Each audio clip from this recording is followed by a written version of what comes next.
السلام عليكم ورحمة الله وبركاته. إن الحمد لله نحمده ونستعينه ونستغفره ونعوذ بالله من شرور أنفسنا ومن سيئات أعمالنا. من يهده الله فهو المهتدي ومن يضلل فلن تجد له وليا مرشدا. وأشهد أن لا إله إلا الله وحده لا شريك له وأشهد أن محمدا عبده ورسوله. يا أيها الذين آمنوا اتقوا الله حق تقاته ولا تموتن إلا وأنتم مسلمون. يا أيها الناس اتقوا ربكم الذي خلقكم من نفس واحدة وخلق منها زوجها وبث منهما رجالا كثيرا ونساء واتقوا الله الذي تساءلون به والأرحام إن الله كان عليكم رقيبا. يا أيها الذين آمنوا اتقوا الله قولوا قولا سديدا يصلح لكم أعمالكم ويغفر لكم ذنوبكم ومن يطع الله ورسوله فقد فاز فوزا عظيما. فإن خير الحديث كتاب الله وخير الهدي هدي محمد صلى الله عليه وسلم وشر الأمور محدثاتها وكل محدثة بدعة وكل بدعة ضلالة وكل ضلالة في النار. إخوة الإيمان, kama kaida na desturi ya kuwa tuko kwenye Ijumaa, tuko kwenye usiku wa Jumamosi baada ya kumaliza mtana wa Ijumaa wa tarehe 4 mwezi wa 4 1447 kwa takwimu ya Hijria, sawia na 26 mwezi wa 9 2025 miladia. Kwenye muhadhara wetu wa leo kwa inwan haqiqatul wahabia, uhakika wa uwahabi au uhakika wa mawahabi, kwa kuunganisha khutba tuliyoitoa Ijumaa ya leo kwa kuwa yatakayozungumzwa kwenye kikao hiki cha sasa itakuwa mtu kuwa wahabi kama anavyoitwa uko kwenye makosa. Kwa haya tutakayoyazungumza, kwa nakala tutakazoziona, itakuwa yatupa sisi maana ya umakosa wa uwahabi ama makosa ya Muhammad ibn Abdul Wahhab. Ni haki nyinyi Waislamu kuyajua hayo, ili tusibaki katika safari ya maisha yetu na babaiko la huku na huku na babaiko la huyu na huyu. Wewe ukawekwa kachi kama kibendera ya kuandama upepo uvumapo, ama ukafanya maamuzi ya kushika nkao, maanake tutasema hivyo, kwa misingi ya wingi, si misingi ya dalili. Hii ni fikra iko kwa wengi, lakini tu tunataka tujue leo, ikiwa hivi ndivyo mwelekeo wa hawa wanaoitwa mawahabi, na ulikuwa ndio mwelekeo ya Muhammad bin Abdul Wahhab, sasa tutakuwa na uamuzi, ulikuwa ni mwelekeo wa sawa ama ni mwelekeo wa makosa. Nataka muwe watulivu tu katika kusikiliza, kisha muwe na insafu katika maamuzi na katika kuelewa. Sisemi insafu katika maamuzi kwa kuwa nyinyi ni ahlan kwa uamuzi wa kidalili na kisheria, sisemi hivyo, lakini akili na umakinifu na utulivu katika kulisikia jambo, huweza Mungu akakupa taufiki ya kuwa hapo ni sawa. Pengine pia hata kiakili ukatumia akili ukasema kwenye hili lenyewe hata kama sikusoma haliingia akilini, Nafikiri maamuzi hayo twayajua sisi, ndio ninaoyakusudia. Sikusudii maamuzi yenu, kwa kuwa ni wakati kati ya dalili na kuweza kuziawili zile dalili, kuzijua nguvu ziko hapo. Hizo zinatakiwa watu waliosifiwa na Qur'ani, wanaoitwa ahla dhikri, wenye ujuzi. Tayeb, nitaianza kwa aya hii tukufu ya 33 katika suratu Fussilat.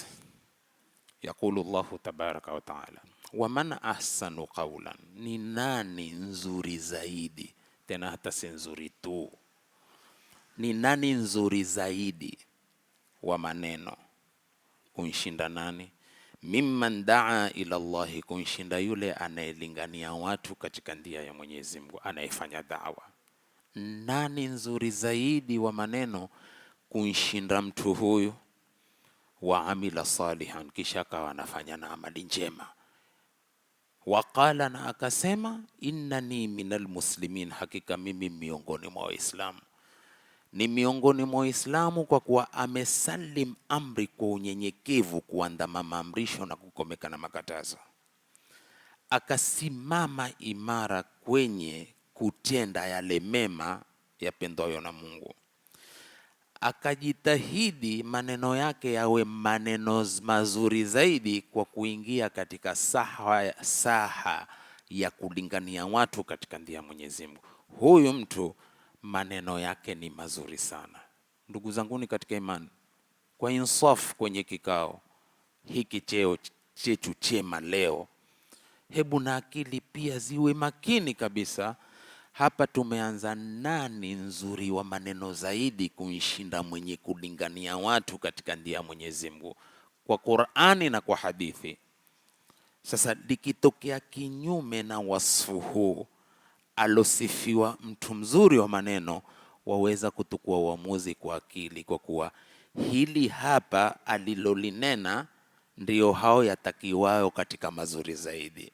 Lakini pia akili hapa halikuelekea kuwa jambo zuri hili kabisa, wala hivi anavonena maneno yeye kumuhusu yoyote, haya si maneno mazuri. Hivi kweli hatuwezi kuchasua hayo kwa kuwa hatukusoma?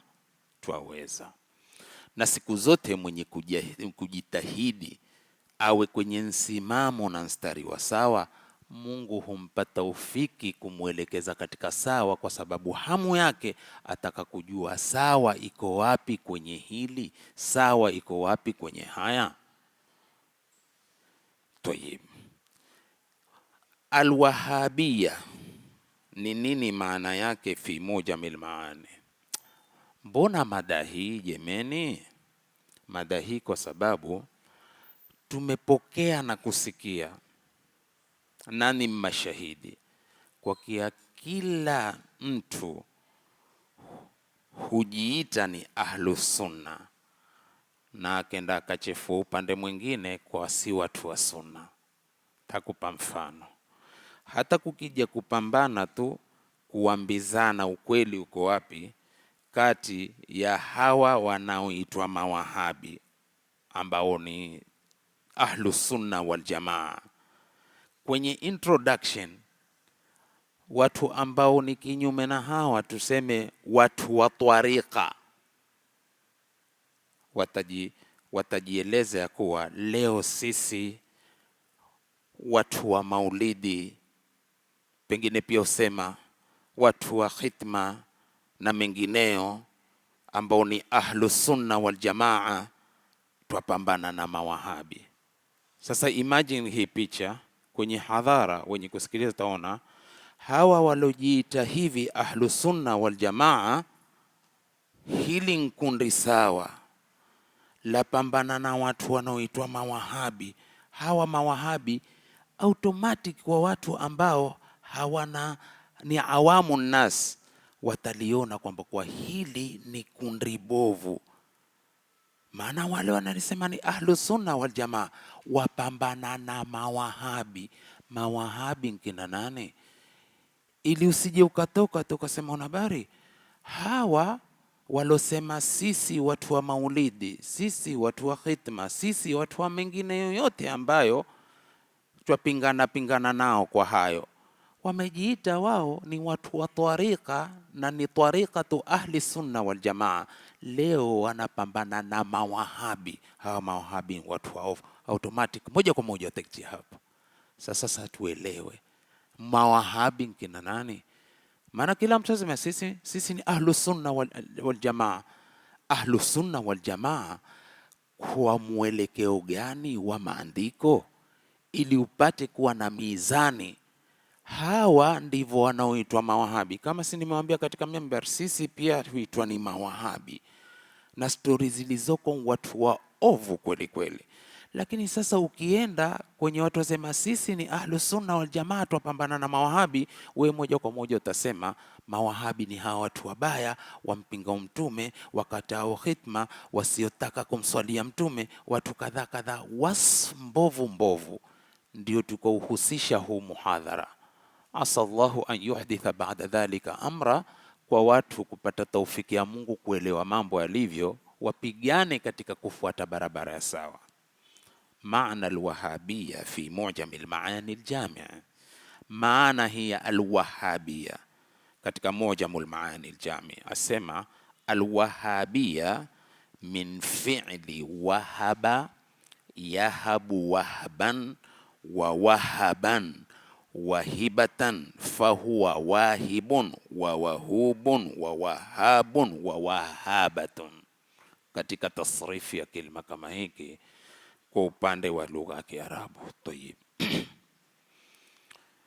Jaa fi dairati almaarif albritaniya, intabih, imekuja katika hii inaoitwa kwa Kiarabu dairatul maarif albritaniya. Hii inamaanisha kama British Encyclopedia. Sikiliza na nukuu. Wasema hivi ili tujue kuwa ikiwa alwahabia kwenye British Encyclopedia imeeleza haya na ni watu gani, je, wahabi utakuvandia sawa ama ndia makosa? Si tunaelewana kwa utaratibu?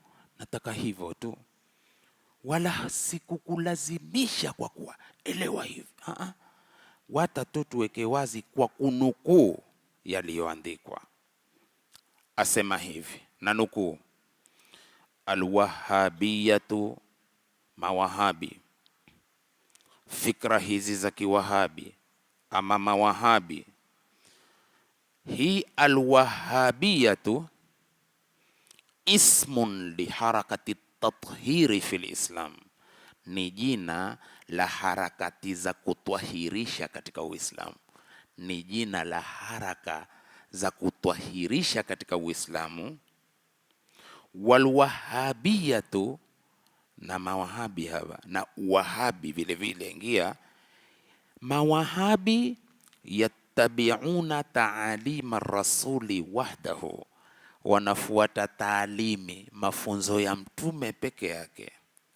Wayuhmiluna kulla ma siwaha, hupuza kila yasiyokuwa mafunzo ya mtume. Wa a'daul wahabia, na maadui wa mawahabi, hum a'daul islami sahih, ndivyo maadui wa Uislamu sahihi, ilivyoelezwa katika British Encyclopedia. Umelisikia libara vizuri? Sasa je, mwenye harakatu tathhiri fil Islami, harakati za kuleta utwahara katika Uislamu, ni utwahara wa mambo gani? Mbele ya safari utakuja.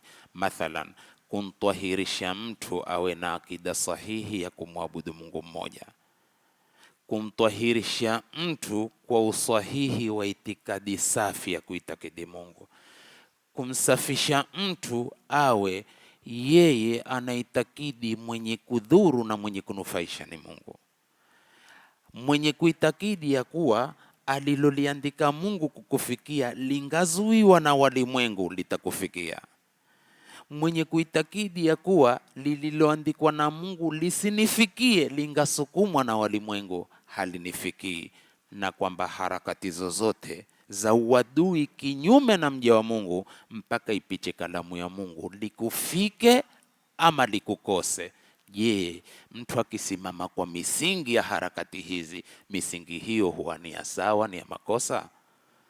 Kama ni ya makosa, vipi iwe ni makosa? Kama ni ya sawa, basi ndizo harakati za mawahabi. Ndio tunataka tujue hivi, kusiwekwe pazia kwenye uwahabi na mawahabi, iwe hufinikwa, huondoshwa utwahara wake na kuondoshwa usafi wake, kupakwa machope, ili ionekane kwamba ni haraka mbovu za watu waovu. Na wengi maskini wameokotwa hapo, kwa sababu hawasikilizi, hawaulizi, hawendi katika vikao vyema vya darasa angalau kupata mawili matatu. Kwa hivyo ainukai yoyote na sauti yoyote hakosi wafuasi. Ndipo mpaka alipotokea Mtume walipata wafuasi, na Waislamu hawa hawa wanaoambiwa na mashekhe, manidaa nubuwata baada nubuwati al-Mustafa sallallahu alayhi wasallama faqad kafara ijma'an, yoyote mwenye kudai utume baada ya utume ya al-Mustafa Muhammad, mtu huyo amekufuru kwa ijmaa ya wanavyoni. Na alitoka mtume Tanzania, sijui ametoka na wapi, na akapata na wafuasi, na watu wakisema wanaompinga huu wana uhasidi kwa sababu Mungu amemchagua. La haula wala quwata illa billah. Sijui tuelekea wapi sisi Waislamu baada ya bayana ya kitabu kitakatifu. Tunataka bayana nyingine ipi iwe itakuwa ni bayana ya kushinda bayana ya Qur'ani tukufu?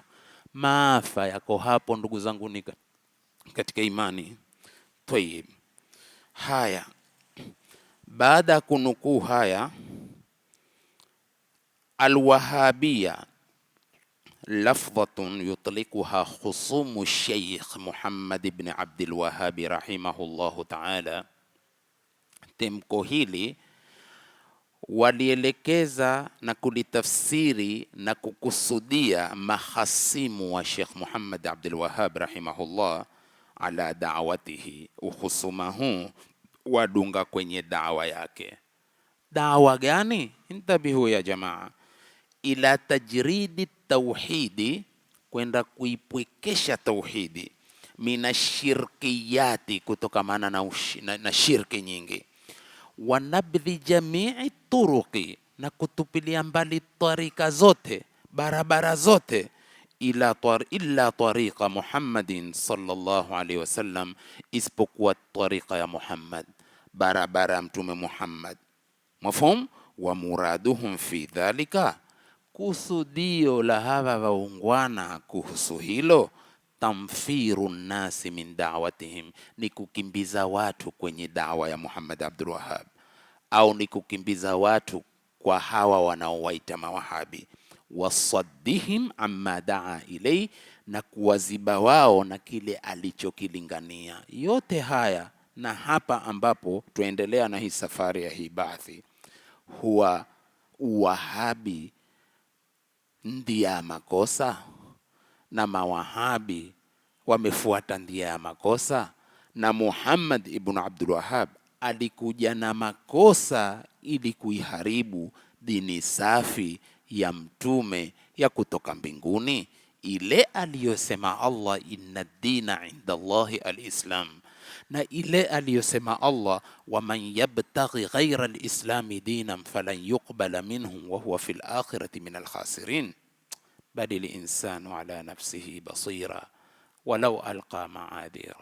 Mikao magurupu ahzabi hizi zilizoenea katika dunia, dhalla kathirun minan nasi an sawai sabil, wamepotea wengi wa watu na barabara ya sawa. Kwa nini? Kwa sababu kwingi sasa kumekuwa kufuatwa hawa za nafsi, si kufuata jambo la sharia, si kufuata uswahihi wa mambo yalivyo. Ni kila mtu hawa zake ndizo zinazotukua maamuzi ya sharia ya Mungu. Nasalullah salam. Asahihun hadhihi almaqula, ha maneno sahihi. Kivipi? Kwa kuwa uelewa waelewao watu waelezao kuhusu Muhammad Abdul Wahhab mbali mbali sana. Utatoka vipi katika mchego huu? toka katika mtego huu kwa kumuuliza mtu alivyo, umfahamu uko vipi, kisha ndio utakuwa na maamuzi ya kumwandama ama kutomwandama. Mtu kama hujamjua huwezi kuwa na maamuzi, ama tasimama na shaka, ni mwandame lakini mbona unenwa hivi, ama si mwandame. Barabara moja tu, nenda kansikize, nenda kamuulize, utapata maamuzi huru wa utawala wako mwenyewe wa maamuzi. Hutakuwa mchumwa wa kuandama maamuzi ya mtu kwa jambo usilolijua. Nieleweni vizuri sana, tuachana mikono. Ima takufa mbele yenu, ama yoyote katika nyinyi atakufa mbele yangu. Afadhali tuambianeni haya na iwe nia safi, lengo ni kutaka usawa bila kuzitazama sura zangu. Tayeb, tuendelee na safari. Naam, lianna alhala, ha maneno ni sawa kuhusu ukweli wa Wahabi, lakini si sawa haya yanavyosemwa. Yapi? Lianna alhala qad wasala biahdihim qawluhu, hali imefikia kwa mmoja wao kusema hivi. Kusemaje? Kusema alwahabiyatu akhtaru min ashiati, mawahabi hawa ni hatari zaidi hata kuliko mashia. La haula wala quwwata illa billah, kaburat kalimatan takhruju min afwahihim in yaquluna illa kadhiba. Kilma hiki kimekuwa kikubwa sana kinachotoka kwenye vinywa vyao, midomo yao, lakini Mungu asema katika suratul Kahfi, in yaquluna illa kadhiba, hawasemi isipokuwa ni uongo. Wa innahum la yaquluna munkaran min alqawli wa zura, maneno ya munkar, maneno ya zur, maneno ya uongo ambayo hayaingii akilini licha kukubalika kidalili. Sah?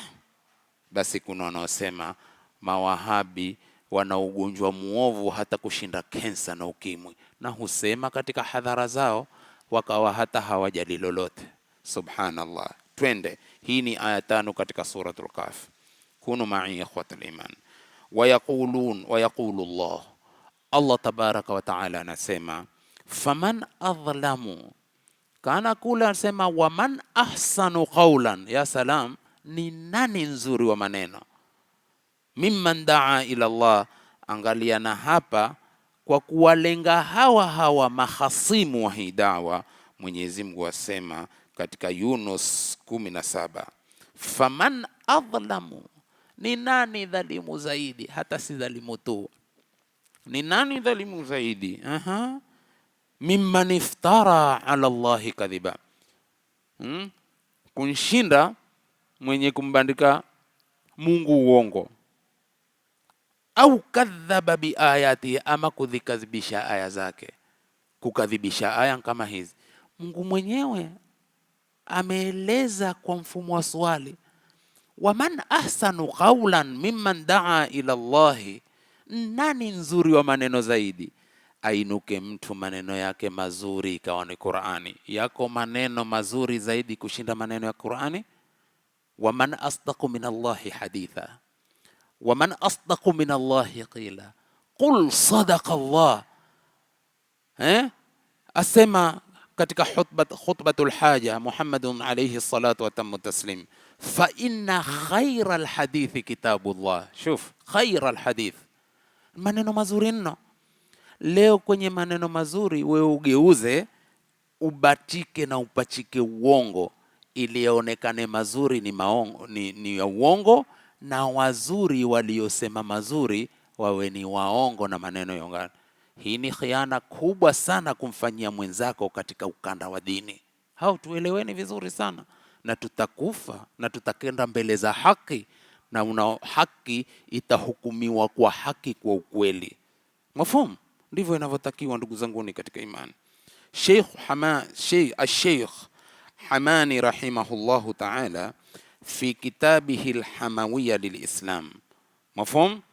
Tayib, huyu shekhe katika kitabu chake hiki alhamawiyya lilallama Muhammad bin Saleh al-Uthaymeen alayhi rahmatullahi, ukurasa wa 10. Hata katika sharhul aqida alwasitiya lilallama Salih ibn Fawzan al-Fawzan, safha ya 10 vile vile, sikiza anavyoeleza. Anaeleza kuhusu hili tamko la sunna.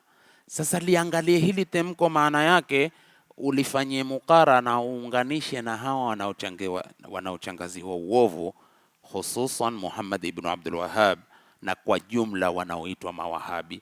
Kisha hebu hapo tukue maamuzi kwenye kuelewa kwako. Asemaje? Asema as-sunnatu lughatan, sunna, hili tamko la sunna kilugha, tutlaqu, tuqsadu, tufassaru, turadu. Wanavyoni wa usulul fiqh, ikija kalima tutlaqu wa yutlaqu, huwa kitafsiria wa yuqsadu wa yuradu wa yufassaru. Hutafsiriwa vipi? Hukusudiwa nini?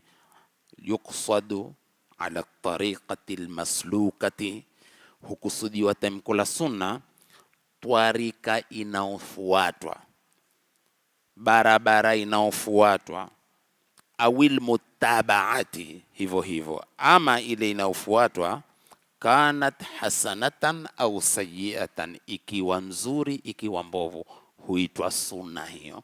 Sasa barabara ulioishika ambao ni mbovu na umeianzisha, wambia nsuna yake sunna ya uovu, na njema nsuna njema. Ndivyo lilivyo tafsiri lililokusudiwa temko hili.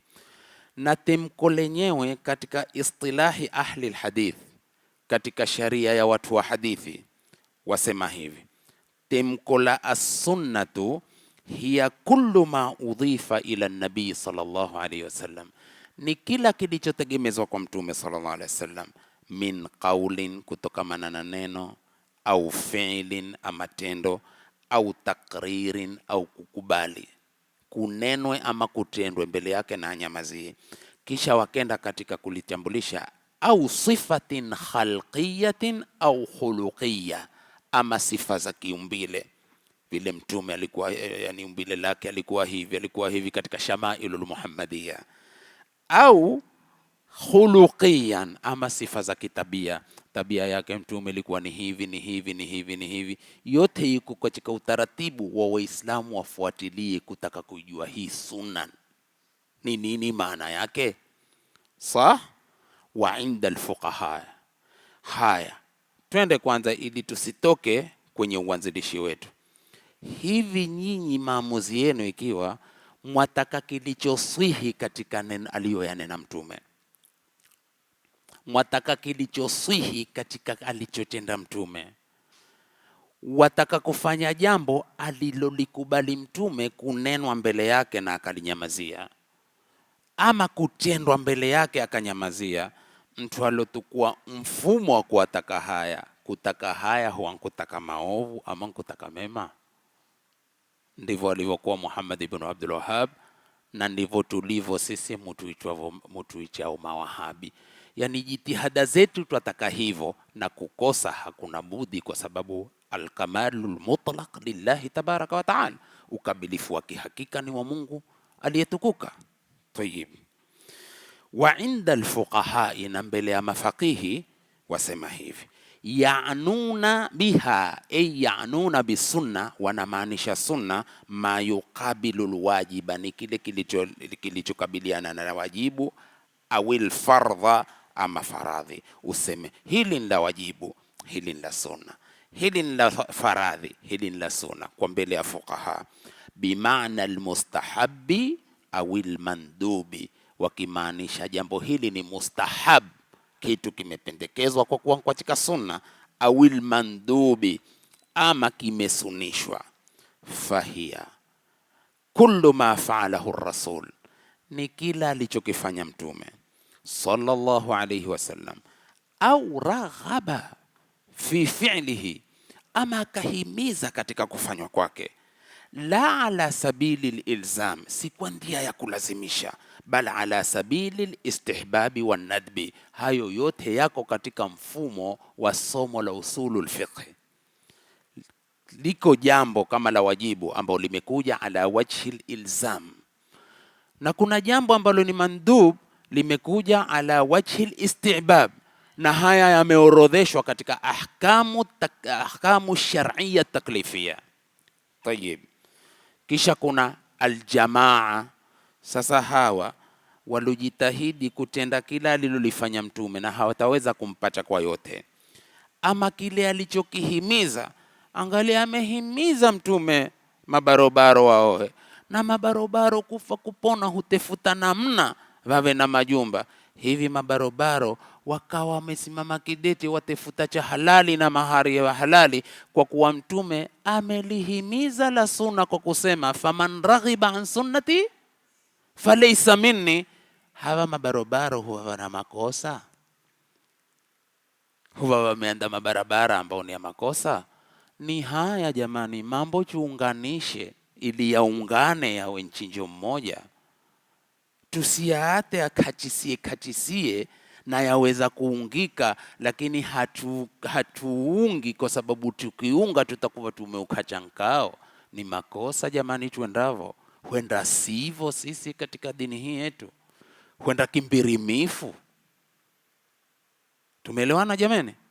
Tayib, haya tumewaona inda alfuqaha. Sasa kisha aljamaa, kuna jamaa tofauti tofauti. Kama nilivyowaambia, hawa watu wanabainisha wazi kusema bwana, sisi ni watu wa maulidi, sisi ni watu wa khitma, sisi ni watu wa dhikiri za kukohoa. Hataki tuseme hivyo, dhikiri za kukohoa, dhikiri za zimata. Tumefahamiana? Hawa watu kadhaa kadhaa, kisha wanasema sisi ni ahlus sunna wal jamaa. Sasa ina maana mwenye kuyapinga hayo hayana mwelekeo katika dini. Wambe hao mawahabi, lazima wewe utamuelewa mbaya wahabi jameni, na sivyo mtu huwa mwadilifu hata kwa hasimu yake. Mtume alikuwa mwadilifu hata kwa adui yake. Ndipo alipoenda kudaiwa deni na Myahudi, alilikubali ndeni japokuwa Yahudi, lakini ndeni na astahiki Mtume anlipe. Na alipokwenda kundai, alikwenda kundai kwa kumkokocha dhishali, akanshika dhishali, akanshika mpaka Umar akataka kufanya fujo. Mtume akamwambia muate, ni haki yake, japokuwa haki mtu huiandama kwa utaratibu, lakini takaumuelewe ho ni Mtume. Lakini pia Mtume alikul kweli kweli, kwa kuwa kweli ndeni analo juu ya kuwa ni Yahudi na ni haki mimi nilipe. Watu hufaa kuwa na insafu kinamna hiyo ikiwa kweli ni wapenzi wa Mtume. Tumefahamiana? Siseme husi wangu, husi itikadi yangu, husi kabila langu, manake na hapo kwa ukabila nyamaza. Nyamaza, sitaki kuingia, iko siku yake nayo. Umefahamiana? Husi kabila yangu, husi nini. Huu ndio uvundo alouita Mtume kuwa uvundo. Kwa nini? Kwa sababu watu hawasimami kwa misingi ya sawa, husimama kwa misingi ya udamu, husimama kwa misingi itikadi wanavyoitakidi, hata kama ni itikadi mbovu. Lakini madumna ahya, madamu bado tuko hai, yanayokuja tutajaribu kuyazungumza haya ambayo yako katika wakiia yote. Tumeelewana? Na hapo kisha tutafanya mizani. Mtu hapa mathalan kana mimi Mbajuni, ni dai ubajuni tu hata katika dini. Ndio dini, ndio kumwandama Mtume huko, ndio kumwandama Mtume. Mwenye kusimama kudai ya kwamba kwa mimi ndamu wa kibajuni, kwa hivyo ni hivi tu, taibika mwenyewe mifano. Sitaki kubika mfano wa watu hapa karengea balaa. Manake ukenda katika masala ya damu, kila mmoja huwa amekodoa mato, humbajuni hunini, uvundo wa kijahilia ambao hautakikani na Uislamu. Sasa mwenye kusimama kusema sivyo hivyo, tasema huu ni mbaya. Unganisha kwa tulipotoka na tuendapo, ili usiondoke katika pointi hii ya kufanywa waovu mawahabi na Muhammad Abdul Wahhab kwenye haya ambayo mwelekeo wake alhamdulillah yako katika usawa moja kwa moja. Churudini katika dini ifaavo mtu kurudi katika dini. Urudi katika dini kiuhakika kwa mimi mwanadini na nimerudi katika dini. Usirudi katika dini kimbirimifu na kubahatisha. kwa jina la dini. Hapana, na Mungu atuweke hai inshallah. Kila mwisho wa mwezi nikija hapa tachagua wale ambao ni ugonjwa katika mujtama, na kisema tachagua ambao ni ugonjwa katika mujtama, sio kwamba kwa mimi ni mgonjwa, sote mvagonjwa. Sasa sote wagonjwa, tunasihiane kwenye dawa ili tupoe kwenye magonjwa haya maovu yanayotusononesha katika safari ya maisha yetu, tena tukidai ya kuwa yamo katika mlolongo wa dini yetu. Ikhwatal iman, sasa jamaa wametutafsiria jamaa katika lugha ma'khudhatun min madati jamaa katika dictionary za Kiarabu, na timko lenyewe la jamaa taduru haula aljam'i, la duru lazunguka kwenye jami aljam', na yazunguka kwenye alijma'u, ijma' pia ni mkao wa watu wa wanavyoni ulosimama kujadili jambo. Wal ijtima', na temko la simama kwenye ijtima'. Ijtima' ni mkusanyiko. Wa huwa dhiddu tafarruki, ni kinyume na tafaruki. Intabih. Ibn Faris rahimahullah wasema aljimu walmimu walainu, jim na mimu na ain jamaa aslun wahid, ni asili mmoja, ni msingi mmoja. Yadullu ala tadhami shay, inaojulisha nshikamano wa kitu. Yuqalu, husemwa jamaatu shay'a jamaa, nimekusanya kitu kukusanya, ndio aljamaa. Mu'jamul maqayis fi lugha li Ibn Faris, kitabul jim, ukifungua utaona makala hayo. Sasa aljamaatu fi istilahi ulamai al-aqida, jamaa katika sheria ya wanavyoni wa akida, akida Kiislamu walitafsiri vipi? Jamaa intabihu, tufike pale tunapotaka akipenda Mwenyezi Mungu. Wasema hivi, hum salaful umma, ni salaful umma. Salaful umma ni wema walotuchangulia, mina sahabati, katika masahaba, watabiina, na waliokuja baada ya masahaba, wa man tabi'ahum, na waliowafuata wao, biihsanin, kwa wema, ila yaumiddini, mpaka siku ya malipo. Alladhina ijtama'u, ambao wamejikusanya, ala alhaqqi sarihi min alkitabi wassunna, kwa haki iliyo wazi katika Qur'ani na hadithi. Watu hawa waovu, watu ambao wanafuata salaful umma, maswahaba walokuja baada ya maswahaba, walowafuata wao kwa wema mpaka siku ya malipo. Tunataka tuandame wao tu, na wao wameyapokea kutoka kinywa cha Mtume sallallahu alaihi wasallam live, tena wakajikusanya kwenye haki iliyo wazi, haki iliyo wazi iliyopatikana katika Qur'ani na Sunna. Hawa huwa mvaovu katika jamii. Hawa huwa mfumo huu ni mfumo mbaya walioleta katika jamii. Naweza kuambia ndivyo mawahabi mnaowaita walivyo, wanajitahidi katika hilo, wala sio kuwa ni guarantee kwa kukachikiwa ya kuwa wamepata moja kwa moja. La, vijikosa lazima vitokee, kwa kuwa wanadamu venye makosa, wanadamu ambao hatuwezi kuepukana na makosa. Mungu alituumba na hii sifa alotupa, ikabaki sifa pekee ala al-itlaq ya ukamilifu wake.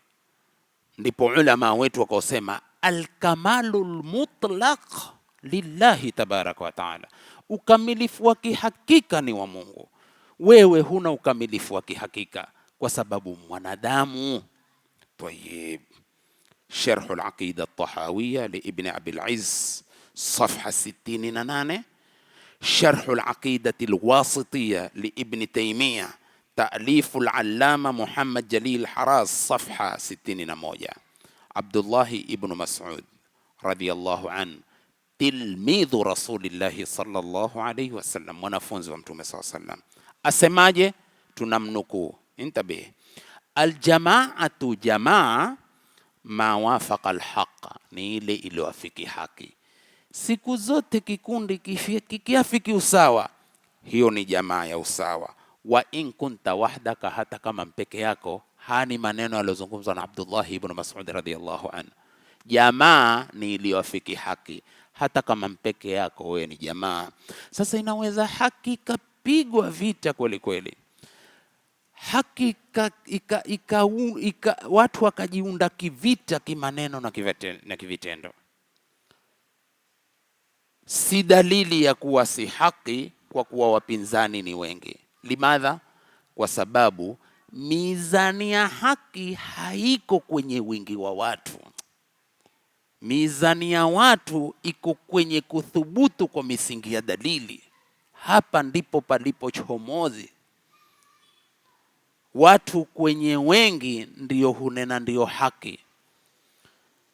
Mkao watu ndio hunena wako kwenye haki. Lakini kikundi cha watu wawili watatu huonekana hawa wako wenye bata, mbona wao tu. Hiyo si mizani ya kiuadilifu jamani, mutachuchumoa roho zetu. Si mizani ya uadilifu. Mizani ya uadilifu ya usawa na haki, sawa huwa sawa ikiafiki haki Qur'ani na hadithi, hata kama ni mtu mmoja tu. Inna Ibrahima kana umma, Ibrahimu mmoja tu alikuwa nkundi, na ni yeye peke yake aliyeshika haki. Hii Qur'ani tukufu ambao sisi leo ndio watu wa Qur'ani twafaa kuyaelewa hayo zaidi kuliko kuelewa na mwingine yote. Mbona wewe umetukua msingi wa wingi wa watu kuwa ndio wenye haki? Halil haqqu yu'rafu bikathrati alfa'ilin, halil haqqu yu'rafu bikathrati alqa'ilin? La, alhaqqu yu'rafu biladillati shar'iyya, haki hujulikana kwa dalili za kisheria. Kuweni watu wa haki, kuweni watu waadilifu, kuweni watu wa insafu ya kila mmoja kumpa usawa wake, hata kama ni adui yako. Tayib, kwa maneno haya ya Abdullah ibn Mas'ud, Nuaim ibn Hamad, sikiliza sema, yani la maanisha hili, idha fasadatil jamaa, jamaa ikiharibika, fa'alaika bima kanat alayhi aljamaa. Sikiliza maneno ya kina ya hekima ya itokao kwenye midomo ya wasome. Sikiliza anavyosema. Asema idha fasadatil jamaa, jamaa ikiharibika, kundi likiharibika kimaadili, basi haraka upesi, fa'alaika bima kanat alayhi aljamaa, jilazimishe na wale waliokuwa nao jamaa. Hiki kikundi na kiona kiko katika batili, bas unapakushika haraka tefuta kikundi cha sawa na haki ushike. Ndiyo miongozo na ramani na map tunaopewa na watukufu waheshimiwa wanavyoni wetu. Je, ukiwa na msimamo huo, huwa ni msimamo wa makosa ama ni msimamo wa sawa? Basi kama mawahabi walikuwa na msimamo huo, sioni kwamba kwa kuna dhambi nchukua wahabi wala kufuata harakati za kiwahabi, ikiwa maana yake ni haya. Wajua kuna watu husema tu wahabi, wahabi, wahabi. Siwafichi mimi katika jamaa zangu, katika ndugu zangu hasa wengine kwenye boma moja, wallahi walikuwa wakiambizana, wasisemi kwa kuwazulia. Sema mmoja alikuwa akiwanasihi wenzake, na ni boma letu kabisa. Bahero, wajua watu siku ni cha Bahero kavu. Mwafumu? Bahero, nakwambia wahabi, wahabi, wahabi. Akikupicha utasikia harufu za wahabi. Angali na maskini, Mungu amuongoze na yeye aniongoze nami pia, kwa sababu ndugu ufaa kuombeana, ndilo lilobaki. Akikupita Bahero kwa tia harufu za wahabi. Sasa ndio siku zote utafuta ndia, lakini hucha sio akapanika akatokwa na maneno mabaya kumwelezea hela nieleze nami wahabi unukavo. Hunuka vipi?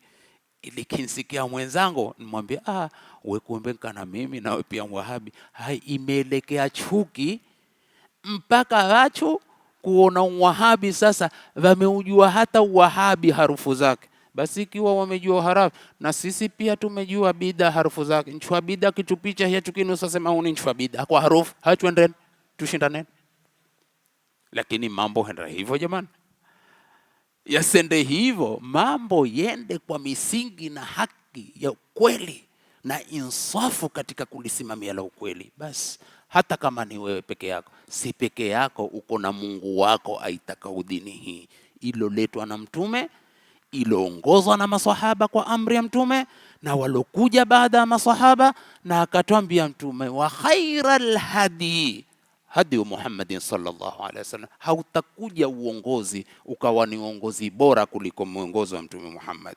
Ni mshamnukuu Abdullah ibn Mas'ud. Tayyib, haya, kisha akasema, wacha nimalize, idha fasadatil jama'atu fa alayka bima kanat alayhi aljamaa, jamaa ikiharibika jilazimishe walonalo jamaa wengine, kabla an tafsuda, kabla haijaharibika. Wa in kunta wahdaka, japokuwa ni wewe peke yako, fa innaka antal jamaatu hinaidhi, wewe hapo utakuwa ndio jamaa. Manake makundi yote udhia, umebaki wewe peke yako ndio umeshikamana na haki, basi wewe jamaa. Liwazika na neno la Mungu alivyosema, inna Ibrahimu huyu peke yake, inna Ibrahima kana umma ni mtu mmoja jamani, mtu ni umma, ni jamaatu minan nas.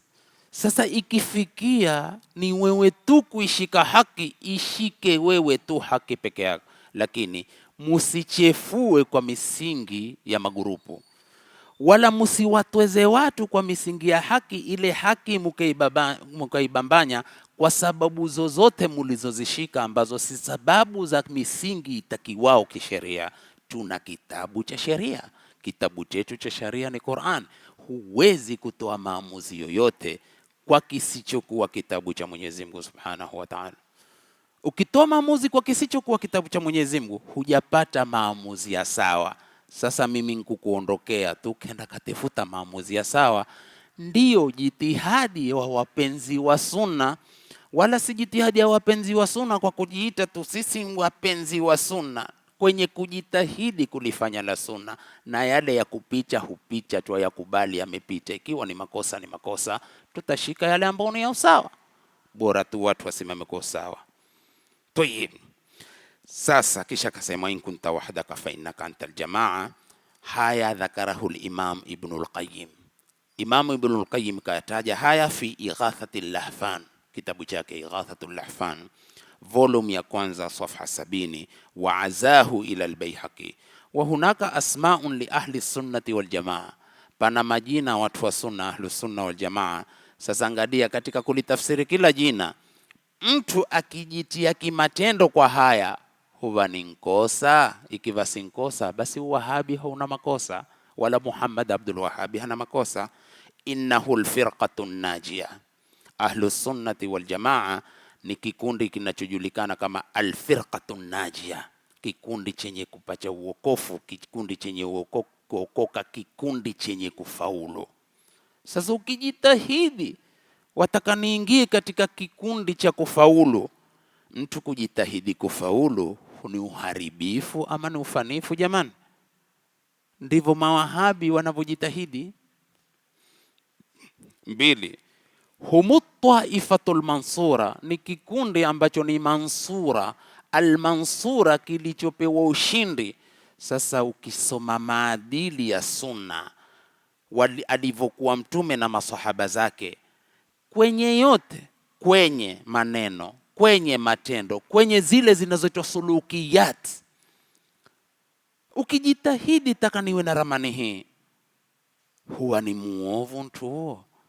Sasa twajitahidi kihivyo, nawe jitahidi, lakini jitahidi iwe nkulenga itakiwavo, na uziate vile vijikosa, havina budi lazima zitupitikie, ila tu ukitanabahishwa kwenye kosa usalim amri, uandame usawa, basi maisha angezidi kuwa mazuri. 3, humul qudwatu saliha, ni wafuasi wema, kwa sababu alqudwa ni mtu kutukua kielelezo kwa kiufuasi, uwe na liwazo, kuliwazika kwa matendo mazuri mema, ndiyo qudwa na ndiyo uswa. Alladhina yahduna ila alhaqi wa bihi ya'dilun, ambao wanatoa miongozo ya haki na kwenye haki wanasimama sawa na kusimama uadilifu. Mtu mwenye kujitahidi kwa hilo huwa ni makosa au huwa ni mwehu Kwa hivyo Muhammad Abdul Wahhabi tunamtafsiri hivyo kwa kuwa haya tunayoyatafsiri ndiyo aliyokuwa akiyataka na akiyapigania. Tayib, 3 hiyo, sio 4. Ahlus sunnati khiyarun nas, watu wa sunna, yoyote ambaye uko kwenye wasfi wa sunna wa kuipenda sunna, khiyarun nas, ni watu bora hao. Yanhauna anil bid'i wa ahliha, wanakataza bid'a na watu wa bid'a. Naam, sasa ukikataza bid'a na watu wa bid'a huwa ni muovu. Ndivyo alivyokuwa Muhammad Abdul Wahhabi, akikataza bid'a, akipambana na watu wa bid'a, kwa sababu katika bid'a kwenye makaburi hakutakiwi makaburi yajengwe. Ukisema ni haramu kujengea makaburi, basi wewe huchangazwa ni muovu. Ndivyo alivyokuwa Muhammad Abdul Wahhab. Pengine wale watu wajenzi wa makaburi, wanaonyenyekea makaburi, kunyenyekea maiti, wanaoabudu makaburi, ni itikadi tunayoitakidi kwa kuona namna wanavyofanya, huingia kwenye ibada moja kwa moja. Sawa. Sasa ikiwa kuna anayeona yafanywavyo makaburini si ibada, na sisi tunavyoona kwamba kwa ni ibada, sasa baki unavyoona ni shauri yako, lakini kwa mustalah tunaona ni ibada. Mimi naitakidi hivyo, siwezi kuondoka kusema si ibada, na wewe ukisema kwa mimi sioni kwamba kwa ni ibada, ndivyo ulivyoona. Sasa ulivyoona nkuangaliwa, ulivyoona na kitu. Mfano hata mashia hawa, ukiwaambia nyinyi mbona mwantukana Aisha, huu hakimu na mkono havanchukani Aisha. Si mashia sisi. Mashia gani lahi? Si mashia sisi. Sisi hatutukani maswahaba. Hatukana maswahaba nani? Sasa hata mathalan kama watu hudondoa katika nchandao zile, ni kibiri masali ile, ni drama ile, ama ni uhakika? Mbona nyinyi katika huzuni hujipiga kwa macheni, ale makonde yamekuwa hatosi, manake yamekuwa chronic. Mfano mtu huwa kila miraa pengine kirabuta kimoja, mara huwa kintosi tichachu, mara vinne, mara shakuwa chronic gunie zima kama la nkondokondo wa kupewa ng'ombe na mbuzi, tena kava uchafuna usiku zima. Sasa wao waliona hii mikonde sasa yote, manake kifua kimekuwa sugu, wamekata kwa makondo, wakakata makondo, nafikiri mpaka huko kumejengeka bulletproof yenyewe kwa ile migumi. Lakini pia wameona ya kwamba haiwatoshi tena. Cheni ziko wapi? Visu viko wapi? Au hakuna haya? Sasa tuseme hawa mashia gani na nyinyi mashia gani? Sasa siku zote mwenye nalo ukimwambia sivyo atasema sinalo na bandikwa. Lakini husahau wao wabandikavo watu wasiokuwa nayo yao, walo nayo huyaficha, na kukapatikana uungaji wa mkono, pengine kutakaswa kabisa kwamba kwa sivyo. Ukiona sivyo na sisi tuona ndivyo, kulingamana na tulivyoona ifanywavyo. Tuendavo sivyo, tuwe ni wa kweli.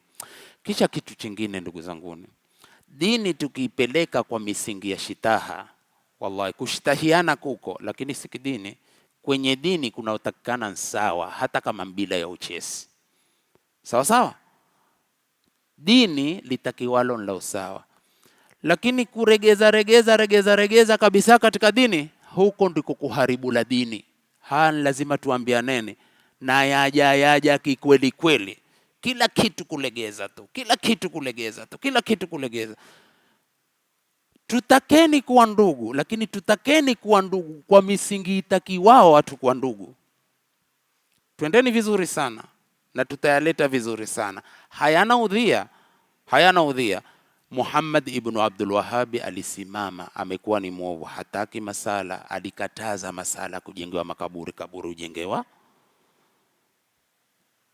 kaburi, kugongewa kibati, kugongewa mabati ili jua lisimpate. Sasa hunkinga na jua la duniani, hiyo kwa ahera. Mabamba ahera ni yapi? Ndio pale ninavyosema mwapenda kunenesha wacho. Ha mabamba mupigao kwenye makaburi muyajengao ni mabamba duniani. Ho mulombikia bamba uko ahera. Hao pia hamwafahamu kiakili jamani. Sasa tukisema hizo sema unaona ndio Wahabi, sikukwambia yule harufu yake ya Wahabi hayo. Na ukianza kusema hivyo ndugu zetu nchi jirani wale ambao pia wameiva kibida, ukianza kusema hivi wataambizana, jamaa yuaja huyo yuaja huyo, manake umeanza kugusa le mabamba kweli, kupigia makaburi, kuyajengea kisha kuyagongea mabamba. Manufaa yake yako wapi? Manake bamba huzuia jua la duniani na mvua ya duniani. Sasa uli uko kaburini, kule kaburini duniani, ama ni mashukio ya kwanza ya kiakhera? Chukinena hivyo huo ndio Wahabi. Basi kama ndio Wahabi, Wahabi uko katika usawa. Tumefahamiana? Kwenda kuweka manadhiri katika makaburi, kwenda kuabusu makaburi, kwenda kugaga katika makaburi, hayo tuliyazungumza kitambo. Nubdha tu imekuja kuwa ni mfano, lakini mwenye kusimama sivyo jamani. Tutakaseni nyoyo zetu kwa tauhidi, na kwamba hao ni wafu, hawawezi kunufaisha wala kudhuru, bali watuhitajia sisi kwenye maombi yetu. Huwa ni usawa ama ni makosa? Kama ni usawa, ndivyo alivyokuwa Muhammad Abdul Wahhab na ndivyo alivyo mawahabi. Ahlus sunnati humul ghuraba idha fasada an-nas, ndio wageni watu wanapoleta ufisadi.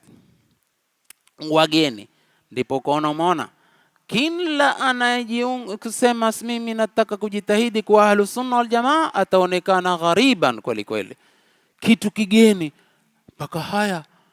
Hiki geni si kwa kuwa Uislamu kusema bada alislamu ghariban wa sayaudu ghariban kama bada. Uislamu ulianza ukiwa mgeni, kwa kuwa Uislamu haukupata mtu wa kupokea. Kwani Uislamu ulipotokea haukupokewa? Wale maswahaba si waliopokea Uislamu kupitia kwa Mtume SAW. Sasa hii ghariba iliyotajwa katika nasi hii, kusudio lake nini? Kusudio lako ni wewe mengi hukuyajua kwa sababu ya mila na ada na desturi. Likija la kupinga mila, ada na desturi, kwako atakuwa mageni kabisa. Utaachuka, mbona amekuwa ni hivi, mbona tulivyoinukia sisi ilikuwa ni. Umeona sasa, hurudisha ile khalfia ya kuwa sisi tulivyoinukia kwetu ilikuwa ikifanywa hivi, kwetu ilikuwa ikifanywa hivi, tulikuwa tukifanya hivi, tukitaka kutahiri ni hivi, tukipata nsiba ni hivi, tukipata kushuka eda ni hivi, tukipata harusi ni hivi. Allahu akbar. Sasa taliona ni geni mkana hivi. Sasa unavoge mai jamaa, tustahimili tusendi sana, lakini mfikie pale ambapo nimekusudia kufikia, kwa sababu roho hazikushika pahala. Mkana mfano ukiingia chooni hivi sasa, mfano tu sitaki nifanye urefu. Ukiingia chooni, mara maskini jamaa mmoja kiubinadamu, bunda lake liko mfukoni hapa kama 100,000 hivi. Akaogopa mwenyewe, mimi hapa kiinama pesa zikashopoka, zikaanda maflasha ya ikawa ni utajiri wa mende. Mafhum? Sasa maskini alipoliweka kwenye flash ile, mwanadamu akafanyaje? Akatoka. Akitoka kuna mwanamume wale wanajiita watu wa rizqul ghafla wale, akaingia yeye. Akiingia tena liko mwenzake hajatoka choni, yeye akava huteza. Siku ile pachanga ile ya mtu kushikwa na mikojo sana, kama divizia hukuteza huko na kugonga, akigongewa akitoka akaingia yeye. Na ilikuwa mane hontoka kikwetu. Lakini akaangalia kwenye flash bunda hili, mane akapaa kikwetu, ndakuwa hana mikojo tena. Akashika pale akavutefuta tazisita kinamna gani tazi ule, akatoka naye na sikojoe mwana, asikojoe kwa 100,000. Haya, kukaketiwa, mara akaenda akampata ule best friend wake, akamwambia alhamdulillah, hakuna jambo kama swala bwana. Sikiza dunia ilivyo na vavuli wahuni. Sasa hapo uleta dawa, angalia, hakuna, sikiza rafiki yangu tena na kunasihi, hakuna jambo kama swala. Hakuna jambo kama swala. Vipi? Nimeenda dhuhuri bwana, na mikojo kweli kweli. Kumbe Mwenyezi Mungu ameniandikia 100,000 katika msikiti chooni, katika msikiti ameniandikia 100,000. Basi jamaa, tuswalini. Hufanya dawa sasa. Tumefahamu sana, huo ni mkondo. Kuna mkondo mwingine alipotoka nazo huyu, alikuja akamwambia Imamu, kule chooni nimeziona 100,000. Ndizo hizi, basi nitafute mwenyewe. Valime Imamu dafarau, hata si wewe, maskini ya Mungu. Mwenyezi Mungu atuhifadhi sote. Sawa? Sasa wale Imamu dafarau, kwa sababu pia hapa na maimamu wahuni kweli kweli. Shati twende kote, unajua upanga wa sawa hugonga.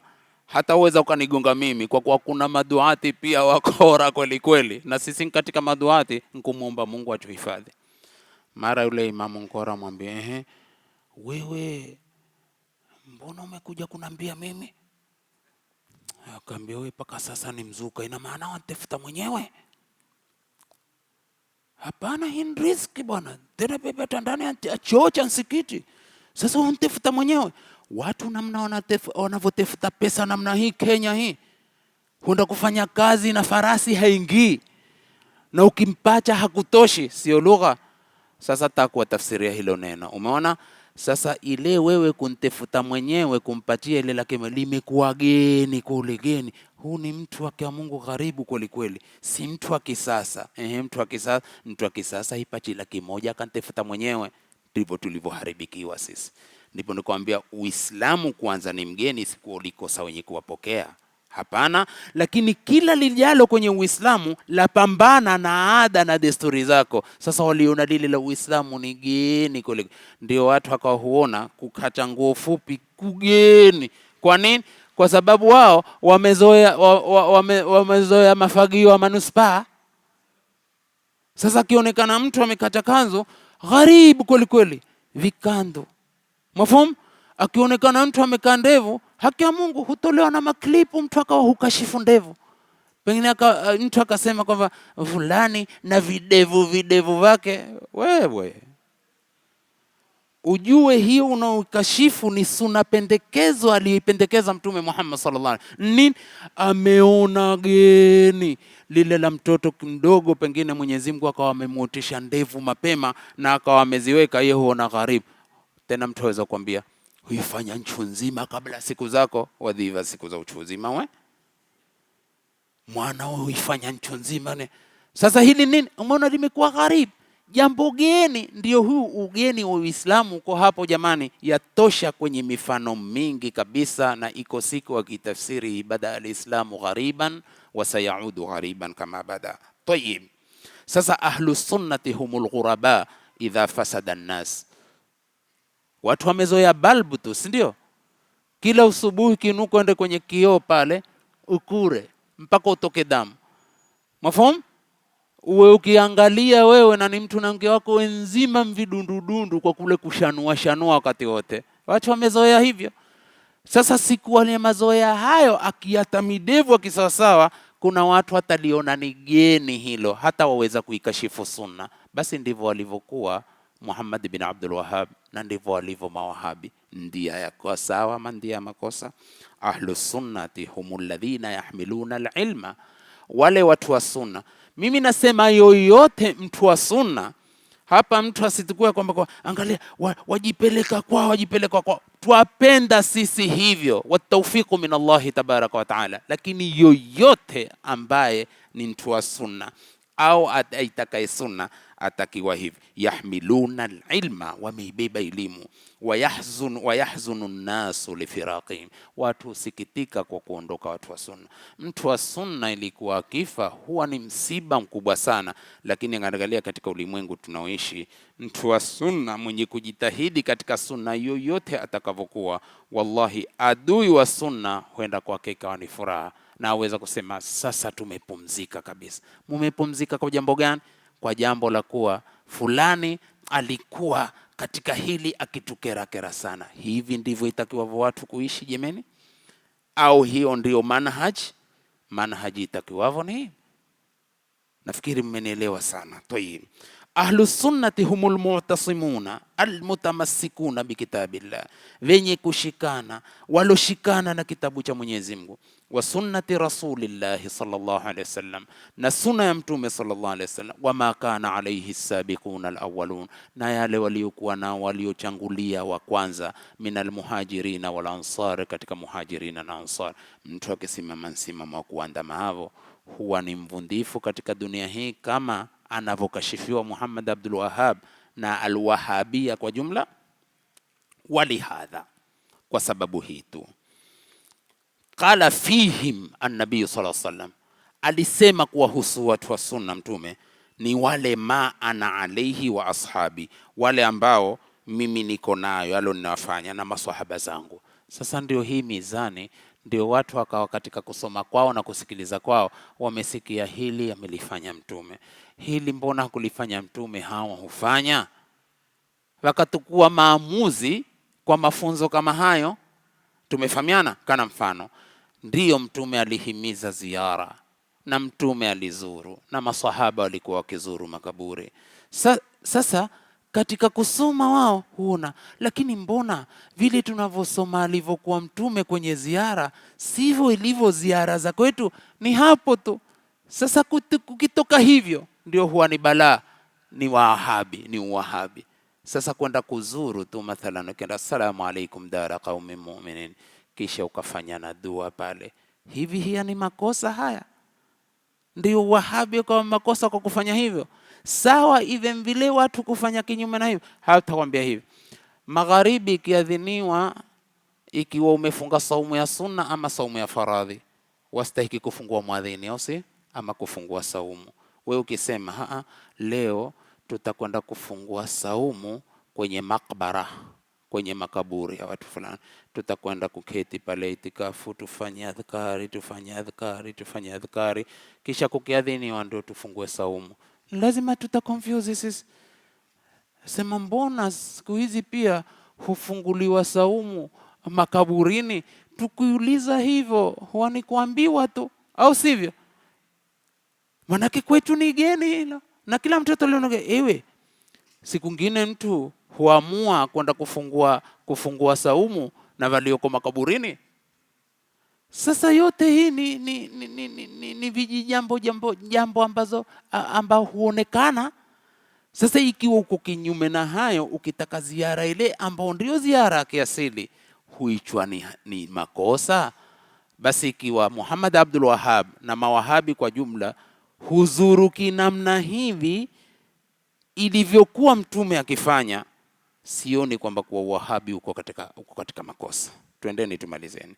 Wayastakhdimu Ibn Taymiyyah analitumia mustalah ahli sunna wal jamaa bil maana al khas, kwa maana khas, ahli al ittiba, watu wa kuandama, lal ibtida, si watu wa kuzusha, mimman salima, katika wale waliosalimika, minashubuhati fil itikadi, na shubha nyingi katika itikadi.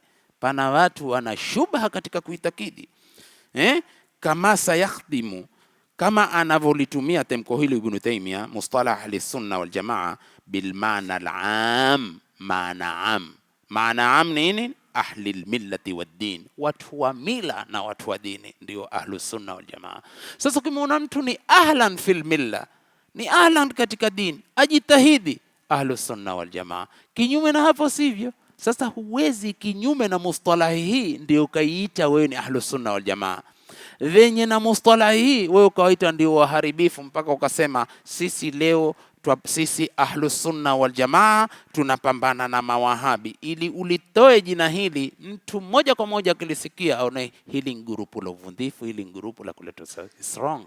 Ni makosa ndugu zangu ni katika imani. Kwa hiyo qala ahlul ilm, venye elimu wasema ahlu sunnati wal jamaa hum akbaru majmu'atin diniya, watu wa sunna na jamaa ni kundi kubwa la kidini islamia ya Uislamu, minal muslimina, katika Uislamu, fi tarikh alislam, katika tarehe ya Uislamu, ni maandiko katika vitabu vyetu.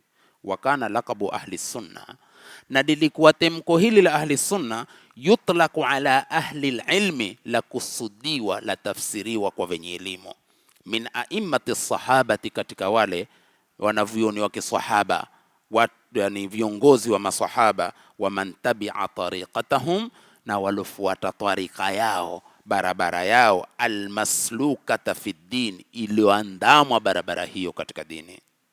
Wa yu'arrifu bihim ulamauhum, ulama wao pia wanileta taarifa ya ahlus sunna kusema annahum humul mujtami'una, ni wale waliojikusanya ala tibai manhaji sunna, kufuata barabara sunna annabawiya, barabara ya mtume, wa sunnati alkhulafai rashidina, na barabara ya makhalifa waongofu, wa a'immati din, na viongozi wa dini, mina sahabati wattabi'in, katika masahaba na waliokuja baada ya masahaba, wa ashabi almadhahib alfiqhiyya almu'tabara, na watu wa madhehebu ya kifikihi. Watu wa madhehebu ya kifikihi ni pale katika mimbari hawa jamaa waongwana kusema, mmoja katika ila Muhammad Abdul Wahhab alikuwa akiyapinga haya madhehebu yote, na ambapo yeye mwenyewe alikuwa ni madhehebu gani Muhammad Abdul Wahhab?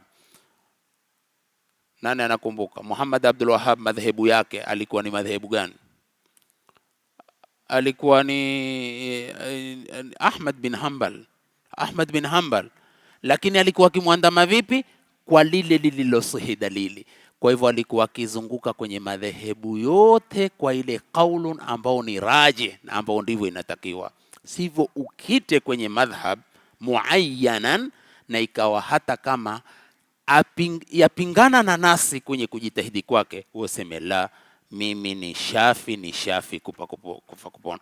Kwa hivyo huyu pia alikuwa akiandama madhehebu ya Ahmad bin Hanbal, lakini apinga mambo ya madhehebu na kupinga ijmai tuliyosema katika mimbar. Lakini angalia hapa, asema wa ashabi almadhahib alfiqhiyya almu'tabara min fuqahai ahli ar-ra'yi wa ahli al-hadith wa man sara ala nahjihim wa qatafa atharahum wa akhadha anhum tariqatahum bin naqli wal isnad al-muttasil. Hao ni ahli sunna wal jamaa. Al-Imam Shafi'i rahimahullah asema hivi, kullu al-ulumi siwa al-Qur'ani mushghalatun illa al-haditha wa ilma al-fiqh fi ad-din. Al-ilmu ma kana fihi qala haddathana wa ma siwa dhaka wasawisu ash-shayatin. Kwa maana elimu ni mtu kusema Mungu amesema, mtume amesema. Watu tuambia, kwa hivyo Mungu amesema na mtume, wapinga ya wanazuoni. Mara nyingi ni hivyo, hakuna pinga ya wanazuoni, huungwa ya mwanachuoni likiafikiana na Qur'ani na hadithi, ni uhuru huo huko. Lakini lisipoafikiana hukumpinga kwa kejeli wala kimadharau. Ni wao walotaka kwa kutuambia katika mukaddima wa madhahibi yao, kila mmoja alisema idha sahha alhadithu fahuwa madhhabi, la yajuzu li ahadin an yatamassaqa biqawlina ma lam ya'lam min ayna akhadnahu, inma nahnu bani adam nastati'u an nara ar-ra'ya al-yawm wa natrukahu ghadan wa nara ar-ra'ya ghadan wa natrukahu ba'da ghad. Kullu insanin yusibu wa yukhti illa sahiba hadha al-qabr, wa ashara ila qabri an-nabi sallallahu alayhi wasallam. Hakuna anayedharau maneno ya wanavyuoni. Qala ahlul ilm, wenye elimu wasema, ahlus sunnati wal jamaa humus sawadul a'zam, ni kundi kubwa sana, min ahli al-ilmi shar'i, katika watu wa elimu ya sheria. Ashabul madhahib al-fiqhiyya, wenye madhehebu ya kifikihi, ndio kina Muhammad Abdul Wahhabi, hao wanaozungumzwa kinyume na maandiko yalivyo. Al-a'immatul mujtahidun, maaimma wenye kujitahidi, wa ulama ushariati abra tarikh alislami, ni wanazuoni wa sharia kupitia tarehe ya Kiislamu. Jemeni, tuweni waadilifu. Qala Ibn al-Qayyim rahimahullah, Ibn al-Qayyim Mungu amrehemu, wasema ahlus sunnati aqalul umma, ahlus sunna, watu wa sunna, aqalul umma, ndivyo venye akili sana katika umma. Nimesema ahlus sunna, watu wa sunna, yoyote ambaye uko katika sunna, sunna ilivyotafsiriwa ilivyo maana ya sunna. Maana hapa ili uweke paza, sema wajisifu ni wao, wajifanya kwamba kuwa watu wenye akili. Ikiwa tumeandama yale ambayo ni atakiwao, na tusitokeni katika aqalul umma. Kullama kana ar-rajulu ani rasuli abada, kila mtu akiwa mbali na mtume, kana aqluhu aqalla wa afsada, akili yake huwa chache mfinyo, na akili yake huwa ni akili ya ufisadi, ya uharibifu. Fa akmalu nnasi uqulan, wakamilifu wa watu kwa akili, atba'u rusuli, ni watu wenye kufuata mitume. Wa afsaduhum uqulan, na wale waharibifu wa akili, almu'ridhu anhum, ni mtu mwenye kuwapinga wao, kumpinga mtume na kupinga masahaba. Wa amma ja'u bihi, na waliokuja nayo. Walihadha kana ahlu sunnati wal hadith, kwa hili wamekuwa watu wa sunna ahlul hadith aqala al umma, ndivyo venye akili katika umma. Wahum fi tawaifi kasahabati fi nnas, na nukutu wao katika makundi kama maswahaba katika watu, wakafananishwa vile ijtihada zao, japo kuwa hawawafikii, lakini hawakuwakosa kwa yote. Muallim wa Ibnul Qayyim, Ibn Taymiyyah rahimahullah asema, nara ujuha ahli sunnati wa taati, twaona nyuso za watu wa sunna na watu wa utiifu. Kullama kabiru, kila wanapozeeka, izdada husnuha wa bahauha, huzidi uzuri wake na kunawiri kwake. Hani maneno ya Ibn Taymiyyah. Mtu wa sunna kila akizeeka huzidi kung'ara, kinyume utapanga wewe mwenyewe, sio kaipangia mimi. Mafhum? Mtu wa sunna ninanukuu Ibn Taymiyyah. Sasa ikiwa ni si katika mtu wa sunna, jipange mwenyewe katika kuzeeka kwako. Wal Imam Abdurrahman as-Sulami asema, idha arada Allahu bi'abdin min ibadihi khaira, anapotaka Allah kwa mja katika waja wake akintakia khairi, wafaqahu, humpa taufiki. Sikilizeni vizuri vijana wangu, tarudie bara. Idha arada Allahu bi'abdin min ibadihi khaira, Allah akintakia mja katika waja wake kumtakia khairi, humfanyaje? Wafaqahu limuasharati ahli sunna wa ahli sitr, humpa taufiki kwenda kuungana na watu wa sunna na watu wale wenye kusitiri mambo kama ni aibu. Wasalahi, na kurafikana na wale watu wa salah, watu wa kuchengeza. Wadini, na watu wa dini. Huwa Mungu amempa taufiki, na kumpa taufiki kwa hayo na kumrudisha na kutonkubali an suhbati ahli alhawa wal bid'i, kusuhubiana kurafikana na watu wa kuandama hawa za nafsi na bid'a, wal mukhalifina, na watu wenye ukhalifu. Maneno ya kunukuu. Bainama yaqulu al-allama as-Sa'di rahimahullah, kati ya kuwa al-allama as-Sa'di mwenye le tafsirul karimir rahmani, taysirul karimir rahmani fi tafsiril kalamil mannan, volume 7 katika tafsiri ya as-Sa'di asema hivi, wa min lutfillahi bi'abdihi, na katika upole wa Mungu kwa mja wake. Maneno mazito ya ulama. Lau nasha al-abdu fi baladin, lau atakulia mtu katika mji, ahluhu madhhabu ahli sunnati wal jamaa, watu wa kijiji hiko ikawa madhehebu yao ni madhhabu waliloendea, ndio madhhabu ahli sunna wal jamaa, fa inna hadha lutfun lahu, huu ni upole kutoka Mungu kumjalia mtu kijiji anachokaa ni kijiji watu wa sunna na jamaa. Wakadhalika, na hivyo idha qaddara Allahu an yakuna mashaikhuhu alladhina yastafidu minhum al-ahya wal amwat, na vile Allah akamkadiria kuwa mashekhe wake ni wale ambao anastafidi kwao walo hai na wafu. Ahlus sunna wattuqa, wawe ni watu wa sunna na wacha Mungu. Fa inna hadha minal lutfi rabbani, ni katika utaratibu upole wa Mwenyezi Mungu kukujalia wewe mashekhe wako wawe mashekhe wa sunna, wacha Mungu, wanazuoni wako wawe ni hivyo. Kijiji ncha uloshukia ukashukia kwenye ncha ni msikiti Ahlus sunna wal jamaa, ni katika upole wa Mungu alokuwafikia wewe. Ni maandiko na nukuu. Ndipo ulamauna wakasema, qala ulamauna madha qalu, wamesemaje? Fal a'immatu fi ddini min as-sahaba, viongozi katika dini kutokamana na masahaba, wa man tabi'ahum bi ihsanin, na walofuata wao kwa wema, hum ahlu sunna, wao ni watu wa sunna. Ay ashabu tariqati almuttabaa, ni watu wa tarika yenye kufuatwa, ni watu wa barabara yenye kufuatwa. Fi dini, katika dini. Bi'tibari, kwa kuzingatia. Anna tariqatahum allati kanu alaiha, kwamba tarika yao waliokuja nayo. Nikizungumza tarika, sikuwa mnafahamu mtemko hili, utemka mmoja. Siku moja pia katika kuzungumza naye tulikuwa tukijadiliana sana. Mwenyezi Mungu awarehemu walioenda mbele za haki na atupe mwisho mwema sisi. Lakini ilikuwa tukipambana kana nyuki, yani kipambana tu maskini. Basi siku moja wananiambia, mimi twarika yangu ni twarika ya sawa bwana, twarika yenu ya kiwahabi ndio twarika mbovu iloleta uovu life maskini. Basi kamwambia, una dalili gani ya hiyo twarika ulionao wewe kuwa twarika ya sawa? Nawe mwenyewe wajua na kujua uyafanyavyo kama unavyonijua ninavyofanya katika masala ya kuitakidi.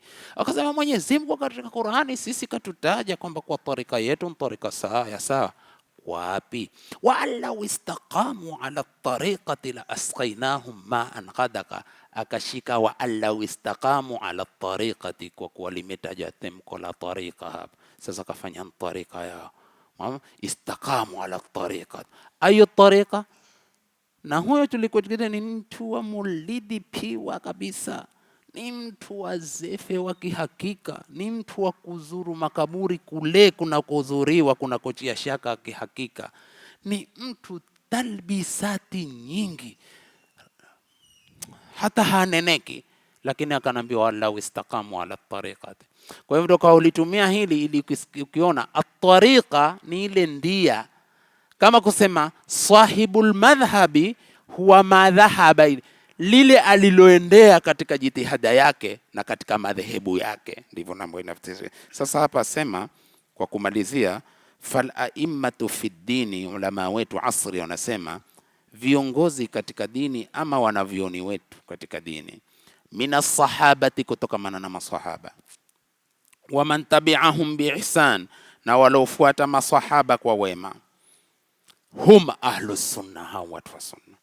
Ay ashabu tariqati almuttabaa, ni watu wa tarika iliyoandamwa, barabara iliyoandamwa, fi dini, katika dini.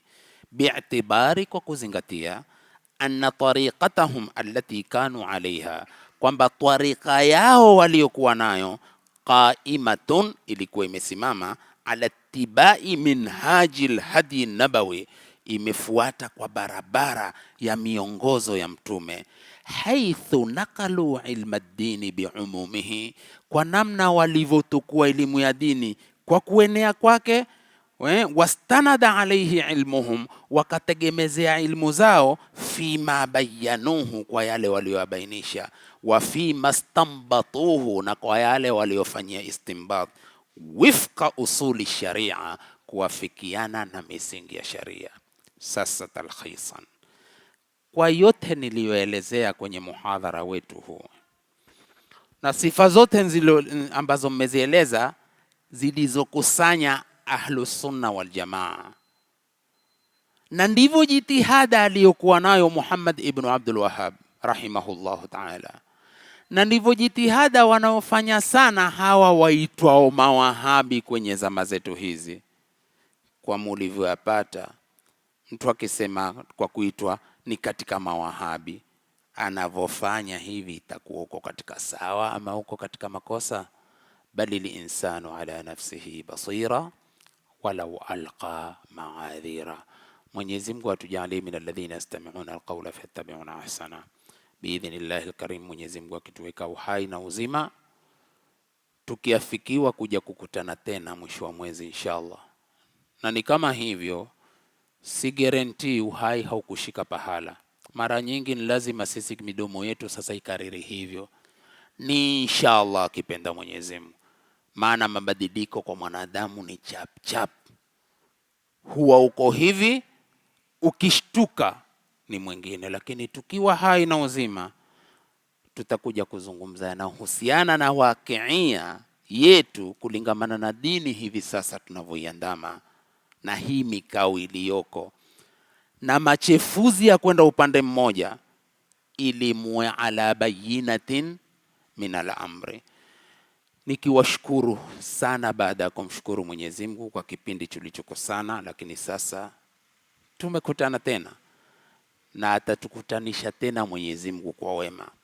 Ahamu shei na ulihusia mimi na kuwahusia nyinyi wenzangu wote Malindi kwa jumla na misikiti yetu yote Ahlus Sunna wal Jamaa, iwe ni sababu biidhnillah, kwa taufiki bora ikhlas ya misikiti yote kuwa na hamu kuwa iwe misikiti ya sunna na wote wale ambao itikadi zao ni itikadi ambazo si nzuri kwenye muono, sisi tujiombe sisi na wao wasifike kuikata dunia, isipokuwa wa Mwenyezi Mungu amewapa taufiki ya mabadiliko kabisa ya usafi wa akida, na wende mbele za haki wakiwa safi na akida. Hilo ndilo la kuombeana, na kila ambaye uko katika makosa Mungu amuonyeshe usawa, ashike usawa. Na nyinyi mahimizo yangu kwenu ni kwa kuwa musiokotwe kwa vijineno, thibitisheni munaoyasikia, na njia ya kuthibitisha iko nyingi sana, ili uwe na maamuzi mazuri kwa ulilolithibitisha. Ndipo uko una mukaddima wa khutba yangu iregelee, utaona nilianza vipi. Nilianza usisadiki kila uambiwalo, japokuwa uambiwalo latoka kwenye midomo 1000, mpaka uthibitishe kwa ushuhuda wa jito lako lile uliloambiwa. Tukiwa na mabadiliko haya kwa siku zilizobaki, katika siku zilizobakisha katika maisha yetu, hata kama hatuyapata yote, lakini tutayarekebisha japokuwa robo ya hali. Bora iwe ni nia tu, innamal a'malu binniyati wal umuru bimaqasidiha. Nisisahau katika kukifunga kikao chetu hiki kumkumbuka ndugu yetu ambaye ashirikiana na sisi kwa kasi kabisa katika masala ya da'wa, ndugu yetu Said. Ndugu yetu Said, hatuna la kufanya. La kufanya sisi ni moja tu, ambalo ndilo zuri la kufanya, ni kumnyenyekea Mwenyezi Mungu, kumwombea dua. Bismillahirrahmanirrahim. Allahu yashfihim min kulli da'in yu'dhihim min sharri nafathati fil 'uqad min sharri hasidin idha hasad. Bismillahi rabbin nas adhibil bas ishfi anta shafi la shifa illa shifauka shifaan la yughadiru saqaman wala alama. Allahumma ishfina washfi mardana mardal muslimin. Allahumma ishfina washfi mardana mardal muslimin. Allahumma ishfina washfi mardana mardal muslimin. Allahumma sahhil lana mimma nurid wa najina mimma nakhaf bifadlika ya latif.